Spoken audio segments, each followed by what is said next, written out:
everybody, this is Joe Joseph, and this is the DailySheeple.com's news shot. Zero Hedge.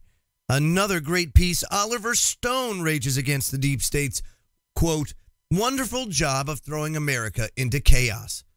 So, they take it back to March of last year, where Academy Award-winning director Oliver Stone warned the world this. He said, quote, we're going to war, either hybrid in nature or a hot war, which will destroy our country. Our citizens should know this, but they don't because our media is dumbed down in its Pravda-like support for our respectable, highly aggressive government, and strongly rejected the establishment, the Russians are coming narrative shortly after the election, and correctly forecast that it wouldn't be long before the deep state pushed Trump into an anti-Kremlin position. This is what he said, quote, as much as we may disagree with Donald Trump, and he says I do, he's right now target number one of the mainstream media propaganda until, that is, he changes to the anti-Kremlin track over.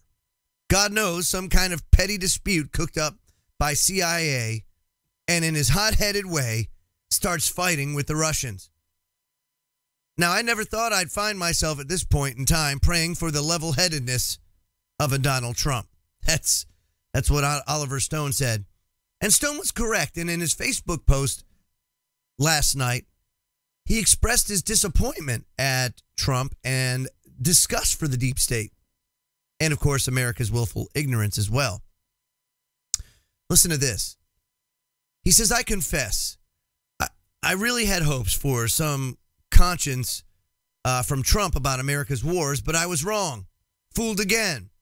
As I'd been kicked by the early Reagan and less so by Bush 43, Reagan found his mantra with the evil empire rhetoric against Russia, which almost kicked off a nuclear war in 1983, and Bush found his us against the world crusade at 9/11, in which, of course, we're still mired. It seems that Trump really has far less a conscience, and he's taken off the handcuffs on our war machine and turned it over to his glorified generals. And he's being praised for it by our liberal media, who continue to play at war so recklessly. What a tortured bind we're in. There are intelligent people in Washington and New York, but they've lost their minds, and they've been stampeded into a Syrian-Russian groupthink, a conscience or a consensus without asking who benefits from this latest gas attack. Certainly neither Assad or Putin. The only ones that benefit are the terrorists who initiated the action to stave off their military defeat.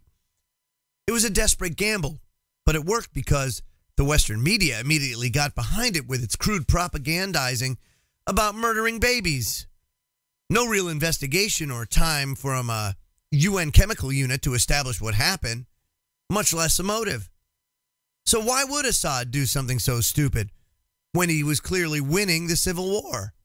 No, I believe America has decided somewhere in the crises of the Trump administration that we'll get into this war at any cost, under any circumstances, to once again change the secular regime in Syria, which has been, from the Bush era on, one of the top goals next to Iran of the neoconservatives. And at the very least, we will cut out a chunk of northeastern Syria and call it a state. And he's absolutely right. Folks, this is what's coming. And interestingly enough, you have biblical prophecy that talks about when Damascus falls. It's getting real close to the end. We have AI that has sprung up that is just starting to really blossom as a technology. And I kind of equate it to where plasma TVs were when they first started. It's a technology that is extremely expensive, but the cost will come down quickly as the technology advances and as it becomes more available. So there are a lot of things going on right now that have my concern.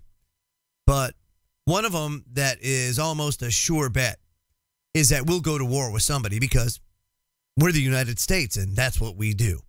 I'm Joe Joseph. This was the DailySheeple.com's News Shot. Feel free to comment below and subscribe to our newsletter at thedailysheeple.com. Have a great day.